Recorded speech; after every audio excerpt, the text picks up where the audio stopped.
कुछ हमलावरों द्वारा उन पे हमला किया जाता है और उनकी यहाँ पे शहादत। क्या लगता है आपको, क्या बताया गया कि यहीं मारे गए थे गणेश शंकर? हाँ, पेड़ था पकड़िया का, वहाँ से घर से नींद की पकड़िया तो वो यहीं पे मारा। कानपुर, ये सब और ये शहर को अपने मन में एक बार दोहराइए और याद करिए कि इसको आपने आखिरी बार किस वजह से जाना और सुना था।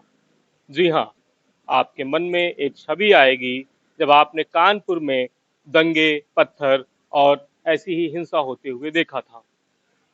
जो शहर कभी उद्योगों के लिए, रोजगार के लिए, रोटी के लिए और अपने गंगा जमुना तहजीब के लिए जाना जाता था, वो धीरे धीरे करके एक नफरत के शहर में क्यों बदलने लगा? क्या वजह रही जो कानपुर आज नफरत के शहर या फिर एक तरह से कह सकते हैं कि एक हिंसा के शहर के रूप में अपनी पहचान कभी कभी बनाने लगता है? तो आज विरासत कानपुर के तहत हम खड़े हैं एक बहुत ही खास जगह पे। मेरे पीछे आप जो देख रहे हैं इसको कहते हैं नई सड़क।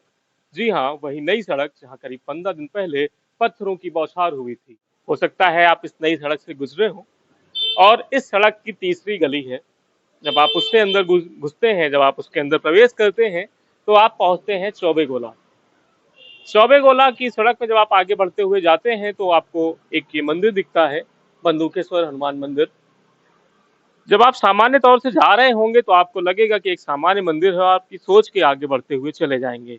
लेकिन ठहरिए, ये सिर्फ एक सामान्य मंदिर नहीं है, बल्कि ये एक वो स्थल है जो कानपुर के लिए बहुत ही अधिक महत्वपूर्ण है। जी हाँ, अगर हम आप इसके ऊपर दिखाते हैं तो आप इसके ऊपर देखेंगे कि एक अशोक स्तंभ है, अशोक की लाट है। उसके ठीक नीचे एक मूर्ति, एक प्रतिमा है। और आप जानते हैं ये प्रतिमा कानपुर के सबसे बड़े ब्रांड इन्वेस्टर, कानपुर के सबसे बड़े सितारे और पत्रकारिता के पुरोधा गणेश शंकर विद्यार्थी की है। हाँ, हम इस वक्त खड़े हैं चौबे गोला में गणेश शंकर विद्यार्थी के शहादत स्थल पे। यही वो स्थल था जहाँ पे 25 मार्च 1931 की शाम को गणेश शंकर विद्यार्थी का शव यानी कि उनका पार्थिव शरीर पाया गया था। यहाँ के स्थानीय निवासियों से जब हम बात करते हैं तो वो बताते हैं कि उनकी पूर्व पीढ़ियां थी, उन्होंने गणेश शंकर विद्यार्थी की शहादत यहाँ पे देखी थी। ऐसी ही एक चश्मदीद इस वक्त हमारे साथ हैं, आइए हम उनसे कुछ बात करने की कोशिश करते हैं। तो अम्मा, क्या लगता है आपको, क्या बताया गया कि यहीं मारे गए थे गणेश शंकर विद्यार्थी? हाँ, पेड़ था पकड़िया का, वहाँ से घर थी, एक नींद की, एक पकड़िया थी अच्छा तो वो यहीं पे मार के गिरे अच्छा, इसी जगह। आपको ये किसने बताया? ये बताने वालों ने, हम आए हैं आप सब बताने वालों ने बताया। अच्छा, कि वो यहीं पे मारे गए यहीं थे। पे मारे। जी। एक 23 मार्च 1931 को भगत सिंह को फांसी दी जाती है। उसके बाद जो कानपुर है, क्योंकि कानपुर से भगत सिंह का बहुत गहरा रिश्ता रहा है, उसके बाद कानपुर में अंग्रेजी सरकार प्रायोजित दंगे शुरू होते हैं।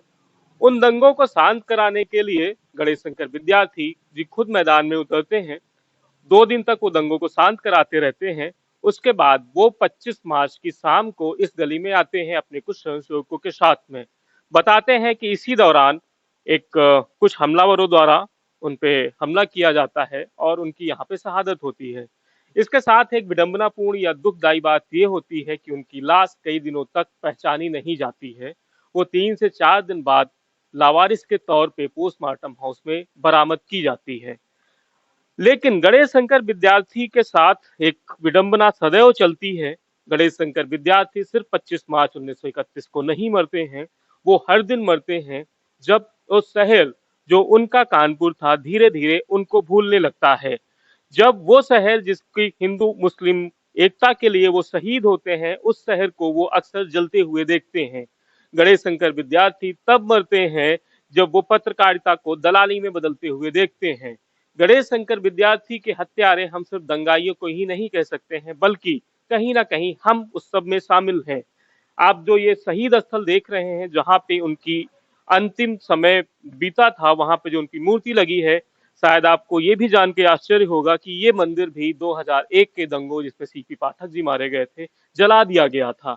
और उस पीड़ा को गणेश शंकर विद्यार्थी की बेटी प्रभा विद्यार्थी ने कुछ ऐसा व्यक्त किया था कि जब शहर उनकी शहादत को नहीं समझ सकता, उनके संदेश को नहीं समझ सकता, तो उनकी मूर्ति या उनके नाम पे किसी हस्तल का होना जरूरी नहीं है। लेकिन ये मूर्ति और वर्तमान में चौबे गोला जो उनका शहादत स्थल था, उसकी स्थिति ये बताती है कि हाँ, हम गणेश शंकर विद्यार्थी को करीब करीब भूल चुके हैं। आप इस स्थल पे देखिए, आपको सिर्फ उस मूर्ति के अलावा कोई भी ऐसा चिन्ह नहीं मिलेगा जो ये बता सके कि ये इतना महान स्थल है।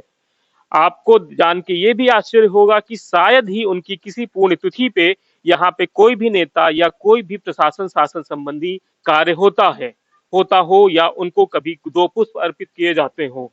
तो इतना 45 लाख की आबादी या 50 लाख वाली आबादी के शहर से बहुत बड़ा प्रश्न ये उठता है कि क्या गणेश शंकर विद्यार्थी इसी दिन के लिए शहीद हुए थे।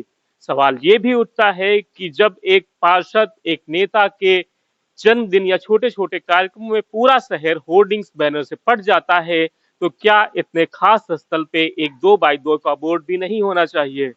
ये सवाल आपको खुद से करना है। और उससे भी अधिक महत्वपूर्ण सवाल है कि हम गणेश शंकर विद्यार्थी को कितना जान सके और उनकी शिक्षाओं को कितना अपने आप में उतार सके। मिलते हैं किसी और कार्यक्रम में। विरासत कानपुर के तहत परिचित कराएंगे आपको किसी और खास स्थल से। तब तक के लिए नमस्कार।